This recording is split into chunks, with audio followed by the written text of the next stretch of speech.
that when I started my journey as an actor, and I used to shoot in Hyderabad and all these neighboring places, and Hyderabad looks so beautiful. It's so well maintained. The kind of infrastructure that has come, the IT that has come. How come this is so beautiful? And the only name that used to come was, it's only because of Chandrababu Naidu sir, and he is the man. He is the visionary who gave this facelift to this whole state.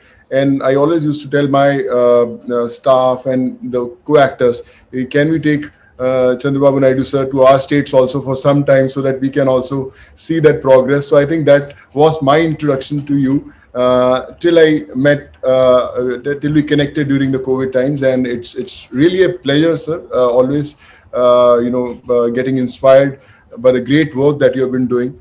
And with COVID, I think the bond has grown stronger. We have connected with so many people, so many heroes, and a small example I would like to give is that when I was sending people back home, I connected to almost 1 million people who approached me during the migrant movement. And and when once the first wave subsided, and these people had their education problems, their healthcare problems, and their employment. So I started this platform called Pravasi Rozgar, which was later, called Good Worker with Temasek. We've given employment to almost close to 2 lakh people, done almost 2,400 surgeries, many in Andhra and Telangana, most of them. And, obviously education also. And I realized that people thought that second wave has subsided and everything is coming to normal.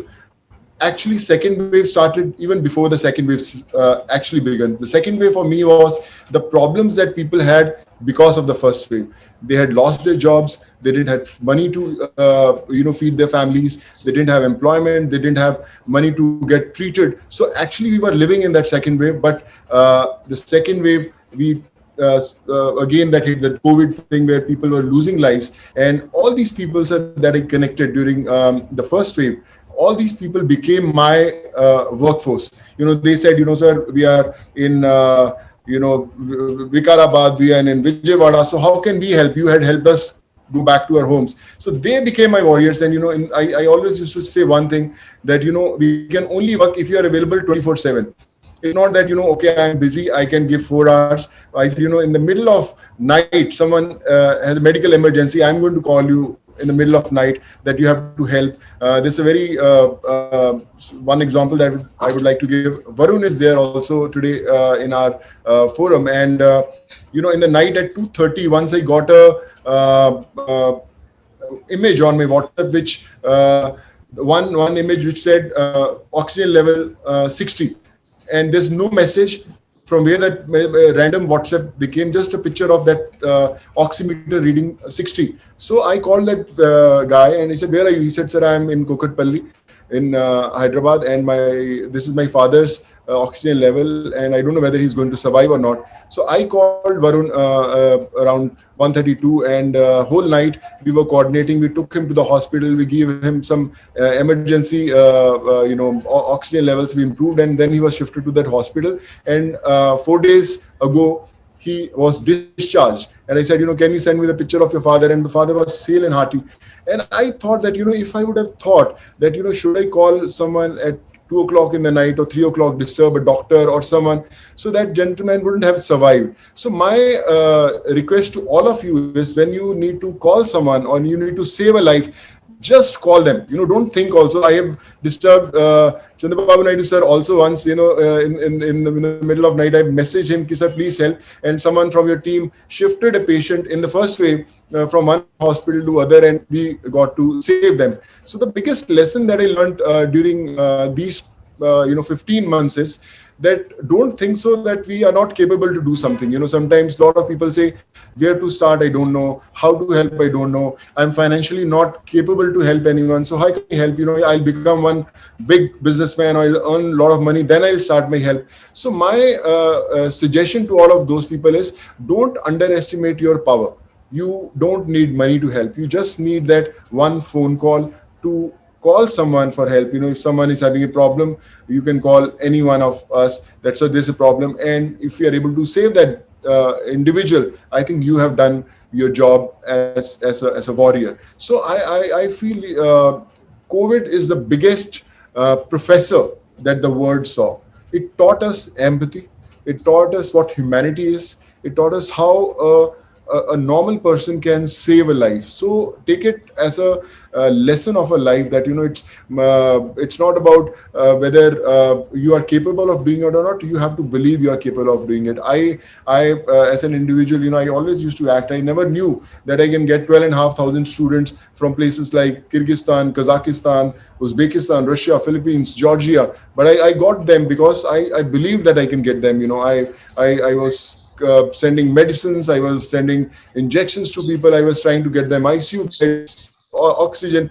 So I'm learning every single day. Every day I wake up, there's someone who teaches me a lesson that, Sonu, you can do it. And I try to do it. Like I said, we are starting with almost 18 oxygen plants across the states. So people say, yeah, why not Punjab? You're from Punjab. Why not Maharashtra? You are living in Maharashtra. So my first 4 plants are coming in Andhra and Telangana, one in Kurnool, Nellore, Hyderabad. We are planning, and one more place we are hunting for, which is a very genuine one. So my point is, humanity doesn't have any religion, any creed, any caste, any state. So I think we have to do and set examples for everyone. Like Sir said, when the crisis had hit, and he had gone to Odisha and Uttarakhand and all these places, I think that is the biggest example of an individual, that you can do anything if you believe that you can do it. And today, I don't know what all is written in fate, but this is our first step. So you have to, be kind to the word. And we read our, lectures, whether it's history, geography, or all these classes. I always request, it's very important to have a lecture of humanity, empathy, where from first standard till you are doing your engineering or your medical, we have to teach how important it is to learn about humanity and empathy. And especially to our kids, when they ask for those expensive cars or the best lifeline system, you have to teach them how we can go to a needy place and give them some ration, or adopt few kids for their education. So I think that's what I have learned. That's what I'm trying to learn, and I'm still open to learn. I just started this foundation called Sood Charity Foundation, and we have been doing a lot of work. And I always say that Sood Charity Foundation is not my foundation; it's your foundation. It's a foundation of 135 crore Indians. We don't need any donations. You just have to call us. So I am from Sood Charity Foundation. We need this, sir, and we'll try to make things happen for you. And I think not much to say, but like I said, you all are heroes. And thanks a ton for making me a part of this family. And yes, I'm there to learn. I'm there to follow your footsteps. And let's try to change the world, set some examples, and make this world a beautiful place to live in. Thank you. Very nice of you. We'll Sir, meet. I look forward, sir. We will meet soon. Sir, coming forward. Sir, looking forward, and I'll come and see you very, very soon there. I will come for you, sir. Earliest we'll meet. We'll work together. I'm very happy. Yes, I'm sir. proud of you. Sir. Nation is proud of you. Sir, thank you so You much. are a great icon for serving the people when there is a need. Even everybody is taking some inspiration from you. As you rightly mentioned, there is no word impossible. Everything is possible.